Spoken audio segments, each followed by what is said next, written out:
نحمده ونصلي على رسوله الكريم اما بعد فاعوذ بالله من الشيطان الرجيم بسم الله الرحمن الرحيم رب اشرح لي صدري ويسر لي امري واحلل عقدة من لساني يفقهوا قولي ربي يسر ولا تعسر وتمم بالخير اللهم اني اسالك علما نافعا ورزقا طيبا وعملا متقبلا یا مقلب القلوب ثبت قلبی علی دینک سبحانک لا علم لنا الا ما علمتنا انک انت العلیم الحکیم یا فتاح یا علیم وبک نستعین آمین یا رب العالمین۔ السلام علیکم ورحمۃ اللہ وبرکاتہ۔ اللہ تعالیٰ کی توفیق اور اللہ تعالیٰ کی رحمت کے ساتھ ہم اپنے لیسن سورۃ البقرہ کی آیت نمبر 270 کا آغاز کریں گے، اس نیت کے ساتھ کہ اللہ تعالیٰ اس پر عمل کرنا، اسے پڑھنا اور عمل کے ساتھ دوسروں تک پہنچانا آسان کر دیں، اور اس کام کو اللہ سبحانہ و تعالیٰ ہم سب کے لیے بہترین صدقہ جاریہ بنا دیں، آمین۔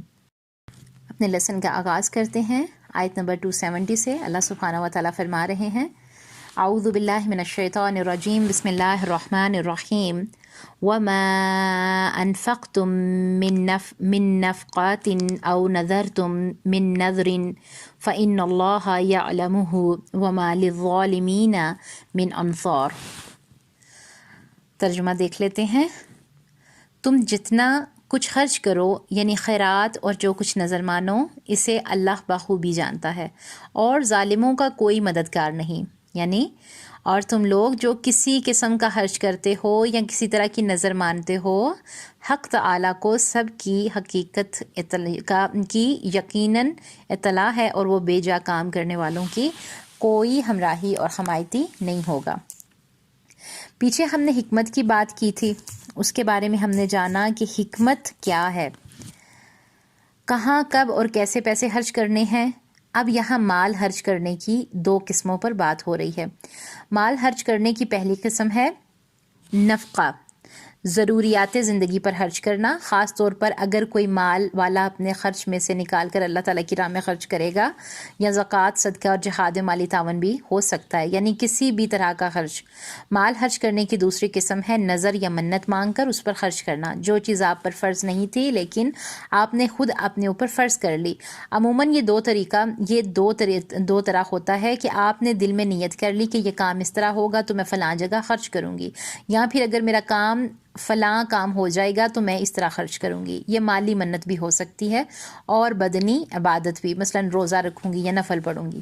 ہمارے دین میں نظر مانگنے کی اجازت موجود ہے لیکن پسندیدہ نہیں ہے۔ حدیث ہے کہ اللہ تعالیٰ کے نبی صلی اللہ علیہ وسلم نے فرمایا، نظر کا تقدیر پر کوئی اثر نہیں پڑتا، جو کام ہونا ہوگا وہ نہیں ہوگا۔ ہاں یہ ضرور ہے کہ کنجوس شخص سے اسی بہانے کچھ مال اللہ تعالیٰ کی راہ میں خرچ ہو جاتا ہے۔ یہ ناپسندیدہ بات ہے کہ انسان اللہ سے شرطیں باندھے کہ میرا فلاں کام ہوگا تو نفل پڑھوں گی یا اللہ کی راہ میں خرچ کروں گی۔ بہترین کام یہ ہوگا کہ ہم اللہ تعالیٰ کی راہ میں خرچ کریں، صدقہ ادا کریں، نوافل ادا کریں اور اپنی عبادات پر توجہ دیں۔ نظر یا منت دو قسم کی ہوتی ہے، ایک جائز کاموں کی اور ایک ناجائز کاموں کی۔ جائز یہ ہوگا کہ 100 پاؤنڈ اللہ سبحانہ و تعالیٰ کے راستے میں دوں گی، نفل پڑھوں گی یا روزہ رکھوں گی۔ ناجائز یہ ہوگا کہ ایسا کام کرنا جو کہ شرک ہو، مثال فلاں قبر پر سجدہ کروں گی، کسی بت کے سامنے یا کسی انسان کے سامنے خوشی کے لیے کوئی جانور ذبح کروں گی، کوئی چڑھاوا چڑھاؤں گی۔ یہ تمام چیزیں جو ہیں یہ جائز نہیں ہیں۔ اب اگر غلطی ہو چکی ہے اور آپ جائز نظر مان چکے ہیں تو اسے پوری کریں، اور اگر پوری کرنی مشکل لگتی ہے تو 3 دن روزے رکھیں اور یا 10 مسکینوں کو کھانا کھلائیں، 10 مسکینوں کو کپڑے دے دیں۔ حدیث میں آتا ہے کہ جو قسم توڑنے کا کفارہ ہے وہی منت پوری نہ کرنے کا بھی کفارہ ہے۔ اگر غلطی سے کوئی ناجائز منت مانگی تھی تو معافی مانگیں، توبہ کریں اور اللہ تعالیٰ کی طرف رجوع کریں۔ اصل بات یہ ہے کہ اللہ کے ساتھ شرط نہیں باندھنی چاہیے۔ اگر کوئی کام نہیں ہوتا تو اس میں اللہ کی حکمت کو ڈھونڈیں، حکمت تلاش کریں، کیونکہ اللہ تعالیٰ نے پچھلی آیت میں ہمیں حکمت کے بارے میں بہت خوبصورت الفاظ میں بتایا تھا۔ اگر کوئی کام نہیں ہوتا تو اللہ کی رضا پر راضی ہوں۔ مشرکین بکرے اور دوسرے جانور درگاہوں پر لے جا کر ذبح کرتے تھے۔ اسلام نے یہ سب سختی سے منع کیا ہے۔ اس آیت میں ظالم کسے کہا گیا؟ ظالم یعنی حق نہ دینے والا، کسی چیز کو غیر مناسب جگہ پر رکھنا اس پر ظلم ہے۔ جو اللہ تعالیٰ کی دی ہوئی چیز کو دوسروں سے منسوب کر دے، مثلاً یہ بچہ جو ہے یہ پیرانے دیتا ہے، کسی ولی نے کسی فلاں کا نام لے کے کچھ اس طرح کے الفاظ جو ہمارے معاشرے میں بولے جاتے ہیں، کسی پیر نے بیٹا دے دیا، ہمارے کلچر میں یہ بہت عام ہے۔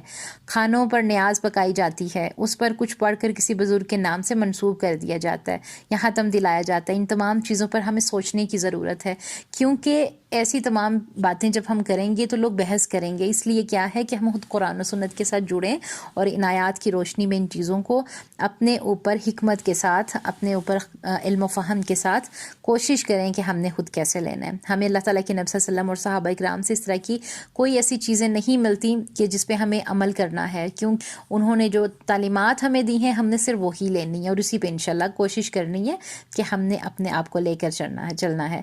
اللہ تعالیٰ سے دعا کریں گے کہ اللہ سبحانہ و تعالیٰ ہمیں ان آیات کی روشنی میں انہیں پڑھنے کی، انہیں سمجھنے کی، ان پر عمل کرنے کی توفیق عطا فرمائے اور ہم سے راضی ہوں، آمین۔ سبحان ربک رب العزت عما یصفون وسلام علی المرسلین والحمد للہ رب العالمین۔ السلام علیکم ورحمۃ اللہ وبرکاتہ۔